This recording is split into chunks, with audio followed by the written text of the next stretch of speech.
My fellow citizens, at this hour, American and coalition forces are in the early stages of military operations to disarm Iraq. Just 2 hours ago, Allied air forces began an attack on military targets in Iraq and Kuwait. These attacks continue as I speak. Hey guys, what's up? I just want to make a quick video today talking about the fact that, every watch YouTuber in pretty much every video you can find is like, oh my God, I got this new watch. I absolutely love it. This is the best watch. This is my Grail watch, blah, blah, blah. And that's not really the case. I'd say about half the time. Half the time you're going to get a watch and you're immediately going to regret spending money on it. You're going to regret wasting money on it. And so what do you do in those cases? Sometimes you can't send it back, sometimes you can. Luckily, in the case of this Vostok, I can send it back. I have a return window. I bought it new. And I don't know if I've ever been more disappointed in a watch, especially a mechanical watch. And let's get into that a little bit. I'm not going to talk too much about it. I don't want to make too long of a video, but here we go. A Vostok Amphibia. Okay, guys. Oh, it looks nice. I've always liked this dial. This is their Operation Shield dial in their Amphibia case. And I live in America. I live in the United States, Los Angeles to be specific. And I've always been a fan of this watch. I guess I have a little bit of a patriotic streak in me. But I've always been hesitant to buy it, even though they put this particular dial in different case shapes, some of which appeal more to me than this Amphibia case. Let's see, how do they have this? I haven't even taken it off the thing yet or taken it out of the plastic yet because I am gonna return this watch and I'll get into why. But I do love this dial. I think it's really charming. I think it's very patriotic. And you guys might be wondering, well, isn't Vostok a Russian company? Why would a Russian company who makes watches put the American flag on their dial? Well, as you guys can see, it says Operation Desert Shield. And I had absolutely no chance of memorizing this, so I'm going to just straight up read it.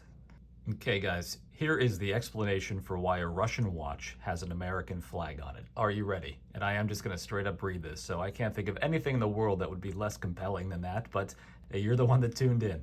Here we go.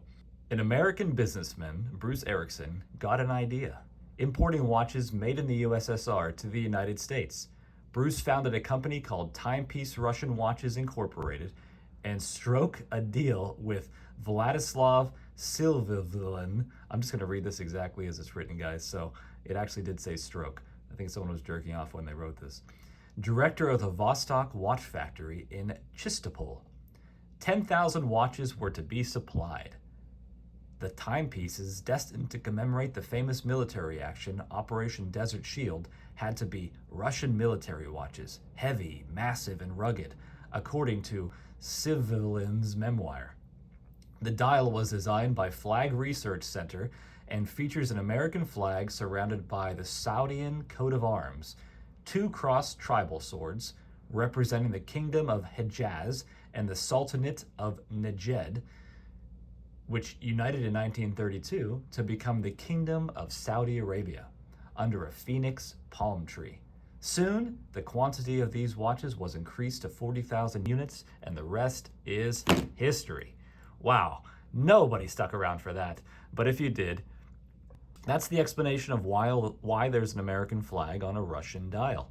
And I do think that's kind of charming. And one of the things that kept me from buying this, and by the way, guys, if it looks a little strange, I still do have the sticker on because I'm going to be sending it back. So it looks even better without that on. But one of the reasons I held back on this is, because of what's going on in Russia right now, I didn't want to support them. And I still don't want to support them. But the way this watch came to me is my girlfriend is a huge fan of the movie The Life Aquatic with Steve Zissou. I don't know if you guys have ever seen that or not. Probably a lot of you have. And in that movie, he wears this exact watch, the Vostok Amphibia, only it doesn't have this particular dial. It has like a ship's wheel and some rope or something, maybe an anchor on it. And so I bought this and that, and I'm going to give her that for her anniversary. And I know that there are a bunch of problems with this watch that I'm going to get into, but she won't care about that. I'll be the one probably setting it and all that nonsense if there's ever a problem. So she'll enjoy the charm of it, because this is rather charming. And there's a reason that it was chosen for Bill Murray in that movie. I mean, it's the ultimate in ultra low budget charm, but with that charm comes a lot of problems. And let's get into that finally. First, I'll talk about the case though. The case on this watch, where are you gonna go? Case on this watch, and I don't even have the size queen out today. What am I doing? So unprepared. Jesus Christ. Okay. Whoosh. There, we'll act like I was prepared. Hello, size queen. The case on this watch, 40.03 millimeters. The height, 15.98 millimeters. That's really high, but when I've put this on my watch to look at it, it just looks like any other watch. Guys get too bent out of shape about the height, and honestly, most of it comes from the crystal, which you don't notice anyway. The lugs, 18.27 millimeters. That's very precise Russian engineering right there. 18.27. That's the closest they could get to 18. Lug to lug, 45.71 millimeters. So this will fit pretty much anybody. The water resistance, 200 meters. The price, $112.02 with shipping and tax and all that on eBay, brand new. And that's what I was saying, is that I don't want to support Russia, but this came from an American seller somewhere in Delaware or Florida, I forget which, but either way, they've already bought it from Russia. It's been imported, so it's like, all right, well, fine. I'm buying it from an American, technically, I guess. Russia did make money on the deal, but they already made money on the deal before I got involved, so I guess I justified it to myself that way. I'm not proud of it. The movement on this is a 31 joule automatic movement. 31 joules, that's kind of insane to me, because a Seiko 5, at least the old school Seiko 5s, they were famous for always saying 21 joule automatic movement or something right on the dial. And this does even less than an old school Seiko 5. Those had a day date. This just has a date. Same power reserve, pretty much, all that. So in fact, this might have a less power reserve. I have no idea where those extra 10 joules come into play. It just seems like, again, Russian engineering at its finest. The Japanese only needed 21 to do more. The Russians needed 31 to do less. So there you go. No one should be surprised by that. The movement on this is acrylic. And let's see, can you guys see how high that is? It's acrylic. Acrylic is just a nicer word for plastic. Anytime someone says Hesselite or acrylic or anything fancy, guys, that's just plastic. It has a plastic crystal. Nothing wrong with that. In fact, it definitely has advantages, and I just destroyed a Casio watch in my last video that had a plastic crystal, and I even hit it with a baseball bat and nothing bad happened to it. That would not have been the case with Sapphire. Sapphire keeps looking nice as long as you don't have a catastrophe, but if you do have a catastrophe, acrylic is the way to go. Okay guys, I'm kind of losing track of what I'm talking about here, so let's just get into the problems. Number one problem, this bezel is absolute garbage. For one thing, I don't even know how I'm really supposed to have it. Am I supposed to have it like this? Am I supposed to have it like this? I don't know. I really don't know, and it doesn't matter anyway, because it's not unidirectional, it doesn't lock into place, it just is friction fit, and it spins at its own whim. If you bump into something, it moves. It is the most unreliable. Like, if you were actually going to use this for diving, you would die. There's a reason that the word die is in diving, and it's because of Vostok. I suppose this is how much time you have to dive. If I had to guess, I'd say this is the proper way to have this dial set. Or I'm sorry, this bezel set. But you go underwater, you hit something, doesn't matter.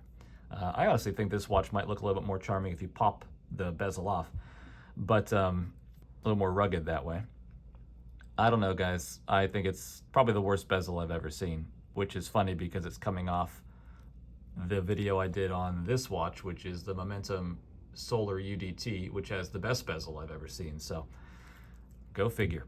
Setting this watch is an absolute nightmare. It has a screw down crown, but as soon as you get that crown out, first of all, it's so gritty screwing it on and off because nothing is machined to a high tolerance.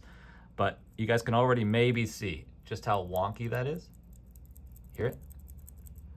Okay, now you try to pull it out, and now it's super, super wonky. And some guys say that's a feature. It keeps the winding stem separate from the crown or something, or the tube, so that it doesn't get sheared, or blah, blah, blah. I don't know. I completely forgot. I read it, and it didn't really make a lot of sense to me. It just seemed like people justifying something cheap and shitty. I'm not sure exactly if you can wind this movement or not. I don't think you can. I tried, and it seemed like I was making progress with it at one point, but then I stopped making progress with it. I can never seem to get it into the same position twice, which is another problem altogether. I just cannot get it to be repeatable. It's so frustrating, and that is why I'm getting rid of it.